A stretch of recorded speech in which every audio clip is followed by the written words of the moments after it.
1988 Sleekcraft SST outboard. So this is probably one of the fastest hulls that Sleekcraft ever made. ModV or Modified V was a class of racing in the 70s and 80s to the early 90s maybe.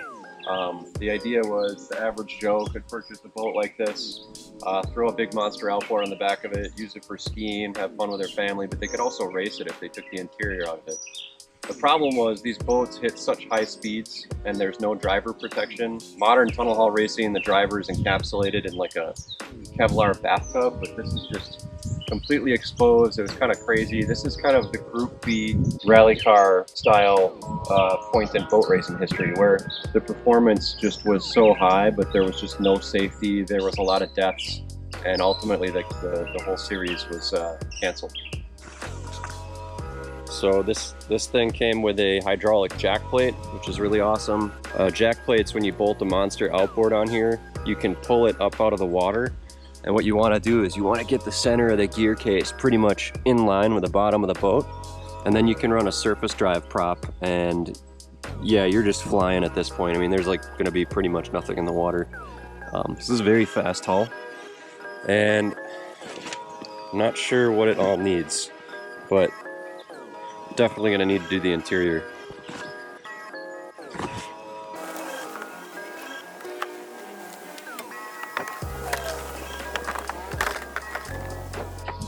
Alright, so full project boat status. I haven't seen this thing in a while. It looks like we have a rodent problem, so that's fun. Let's see. This is some sort of transom support. I'm not sure if this hull is going to need a transom. This isn't a good sign though. Not sure what this hull was rated for. Should say somewhere on a plate if I can find it. The vinyl is okay, but the seats are all rotting out. This thing was in perfect condition in 2009. I found an ad for it, and I think they were asking like $13,000 or $14,000 for it at the time. The story the previous owner told me was that the guy who owned this before him had it on a lift on the lake, and it was a lift that had a covered awning. And what happened was the boat got stuck on the lift, the water got too high, he couldn't get it out, then the awning broke or something, the boat filled with water, and he was just disgusted with it, the fact that it had gotten full of water, and he just ignored it. And so this thing sat with water in it for I don't know how long, but it basically the main stringer is bad. I'm gonna need to replace that for sure. But the gel coat's okay. It's in pretty good cosmetic shape. The vinyl's okay. So really with the seats, what I should be able to do is just pop all the vinyl and foam off, make plans for the plywood, and just rebuild some new seats and reuse this existing vinyl, because it's actually pretty cool. What I'm going to do today is I'm going to pull the seats out of it and just try to go through this whole boat. Other thing that's different from the Aristocrat is the dash is completely different. The Aristocrat has that California style steering where you're on the port side. This is more traditional where you're on the starboard side here.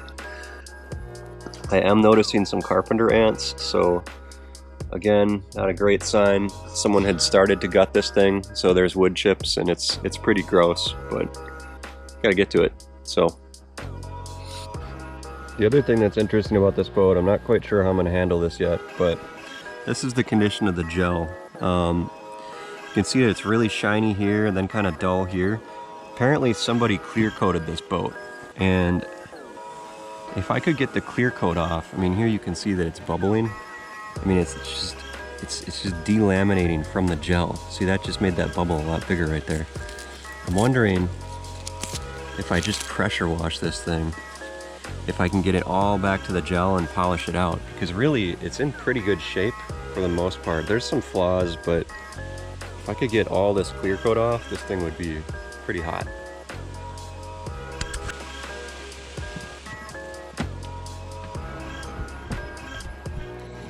I bought this thing mainly because I wanted a factory trailer. This is the only one I could find. So ultimately this trailer will be going under that boat.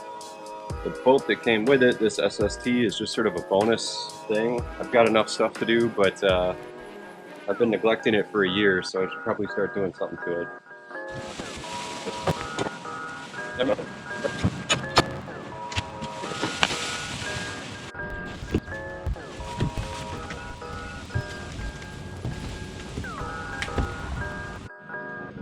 Alright, so there's a couple things about this that I'm a little confused about, or just surprised in general.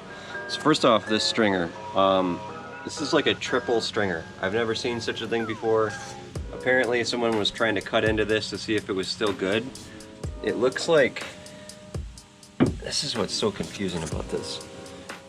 It looks like the center one was more rotten. Like you can see the wood just squish. And these outer ones are firmer, right?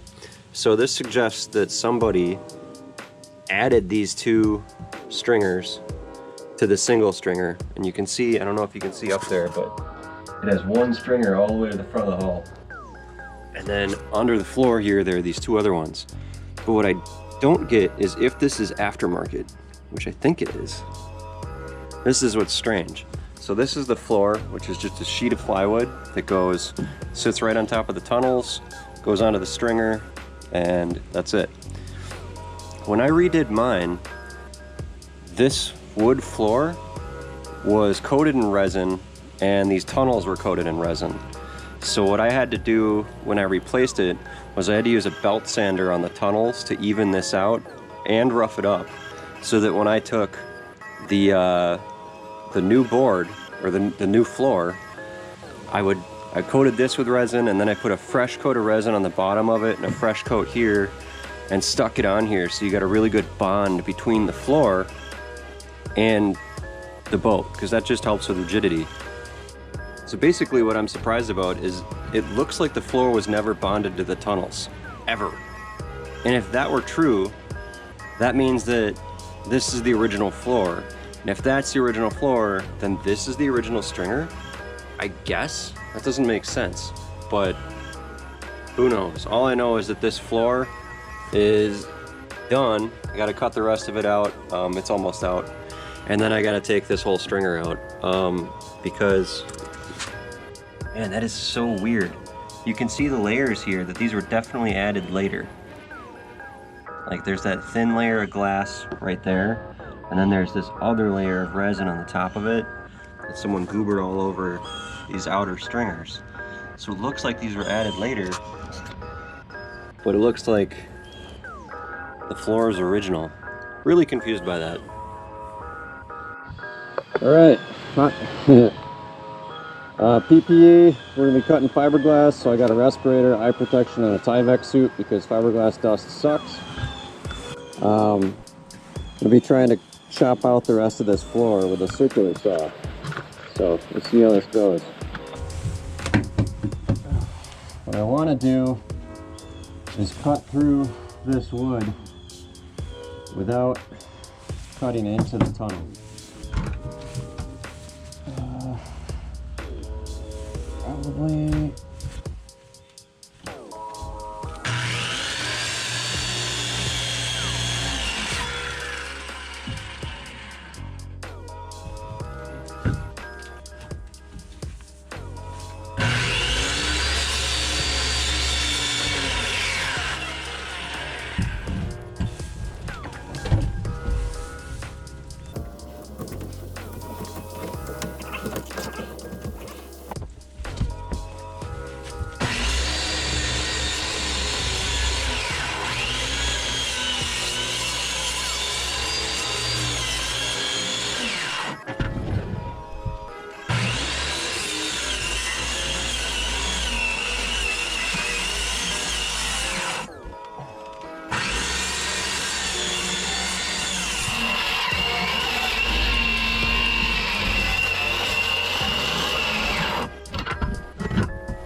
what I'm gonna take this off. Oh, it feels amazing.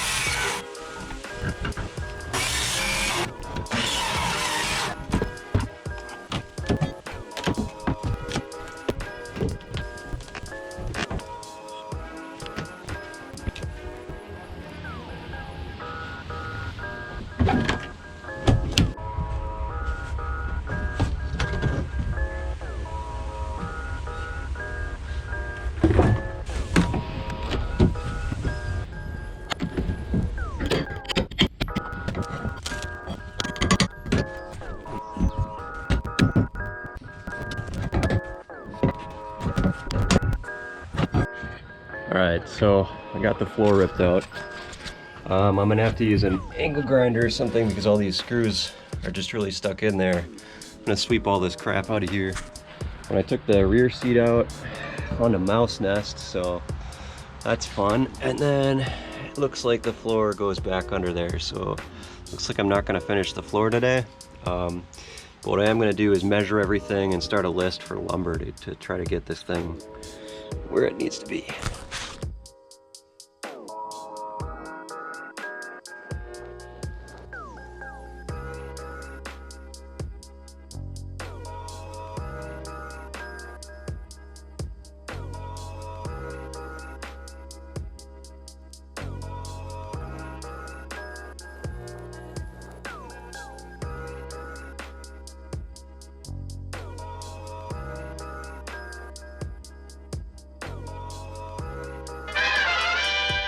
Alright, so I had to button this thing back up, ran out of daylight. I did get all these sketches done, so I'll show you guys this. This will help me just order the wood. Let's see, we got front seats.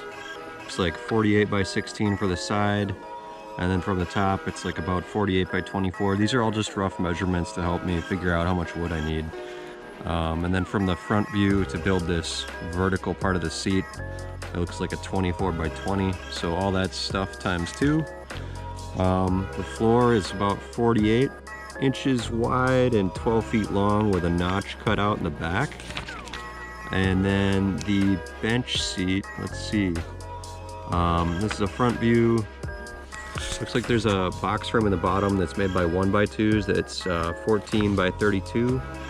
And the seat is about 46 inches wide and 17 inches. I gotta go shopping for wood and order some fiberglass and resin. I'm guessing the wood will be $150 to $200 and the glass and the resin will probably be maybe another $200. I'm not sure yet. So probably for under $500 I can get this haul pretty solid. Really depends on this transom. I don't know. I'm gonna try to get under there. What makes this a little more difficult is this is called a splash well. Because this fiberglass extends to here, it's kind of a pain to get to. I'm not sure if I'm gonna have to pop the cap off of it or what, but I have a feeling this transom is junk.